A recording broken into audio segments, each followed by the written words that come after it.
Hey everybody, Aaron here. Welcome back to another anime review. Today we look at episode 10 of Tales of Zestiria the X.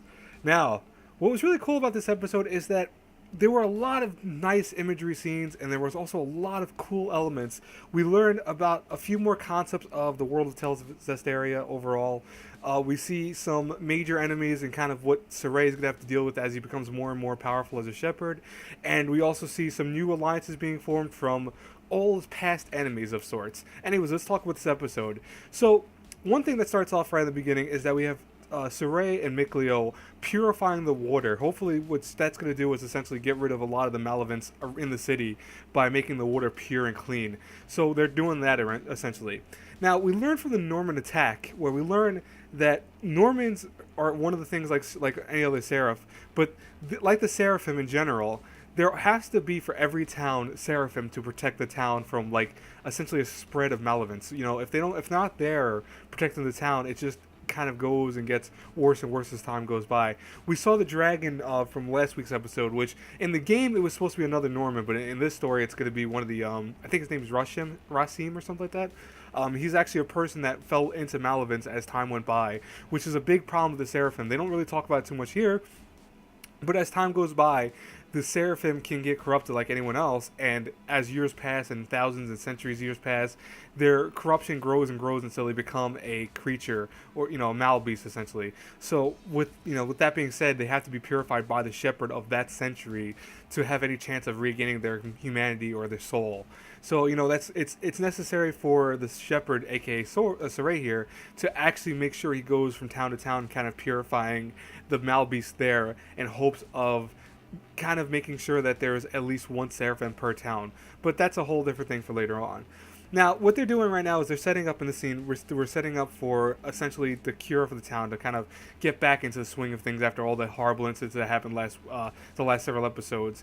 And we see Alicia being a strong leader. It's really kind of important to point this out because it shows that she is determined to really lead her charge and to keep them safe and kind of just keep them in line, which is really good. Now, Lila and Soray and the rest of the gang are walking around. Excuse me, I'm sorry. Apologize for that. They're walking around in town and they feel a very strong malevolence somewhere around nearby. And when they discover what that is, they find a human actually turned into a malebeast. Now, I think it's Lila, yeah. As Lila tells Soray, when a malebeast is a human in this sense, where if they get corrupted by enough malevolence, it's a very big difference from a Seraphim being corrupted.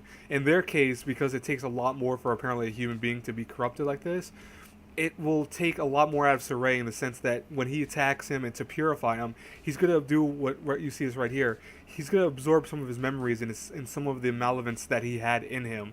So essentially it's going to go from the human to Soray, which is a very big issue. Now, we see Soray walking through a very, very beautiful scene. I mean, honestly, this graveyard sequence was some of the best looking animation I've seen in a long time. Very well done, Ufotable. I love this scene. But we see Soray arrive at one of the graves, and he talks about how when he was, purifying the human, he noticed a strong sense of memories, and he noticed that how the human was a warrior, and there was another human that he had to protect, and one picked up the sword, one died, and in the process it caused him, the one who lived, to be overrun by malevolence, and of course be possessed and be just either killed off or hurt at one point or another. So he went there to purify the spirit that was in the grave. So you see him stabbing his sword into the ground and purifying him. So it looks like he'll hopefully move on and be purified, which is really nice. I think that shows though Soray is heavily affected by these things, and that's going to be something big that we're going to probably see in later episodes, especially in the next episode I'll talk about at the end of this review. Then we have Alicia back in the castle. As she's walking around, she is attacked by the scattered bones. Now, the one thing about these scattered bones is that now they're not joking around anymore. They're going to go after and kill her. But as they attack her, the leader goes up to her and stabs her, not hard, but just a little bit on the chest. And they're struggling with one another, but Alicia is talking about how she feels about the world around her and how she's willing to be that even though she's a princess, she's not your typical princess. She's willing to fight and to keep everyone safe and to keep, the world less corrupt, and she's going to try to stop the corruption. This causes the leader to kind of back off and be like, okay, I believe you. And as she's walking away, though, Alicia actually goes up to her with a knife, cuts her mask off, and shows who her identity was. We find out this is Rose, which is something I knew. Any one of the fans of the games would know this, of course, but this shows that Rose, of course, is the the Scattered Bones leader.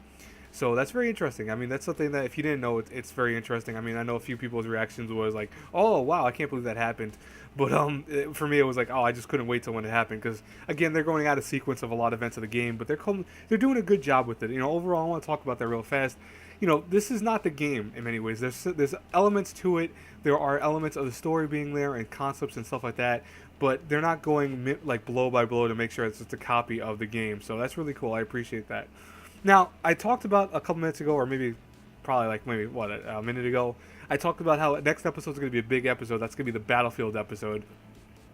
That episode is going to be what I think is going to be the big detriment towards Soray. That is where he's going to see a mass amount of corruption and malevolence all around him. So that's going to be something to really look forward to, because I just want to see how they're going to show it in the anime. I mean, I know how they did in the game. It was one of the longer sequences of the game, and I really enjoyed it. But let's just see how it does in the actual series. I mean, I'm really curious how they're going to do everything, and how they're just going to work in Soray being so affected by one human being corrupted by malevolence and becoming a malbeast. How is it going to happen when now you have several dozen on a battlefield, or hundreds? It's going to be interesting. I'm looking forward to it. Anyways, guys and girls, as always, if you like this review, please hit that like button, subscribe to my channel, share the video, the whole nine. I will talk to all of you later. Have a blessed day, everyone. Bye-bye.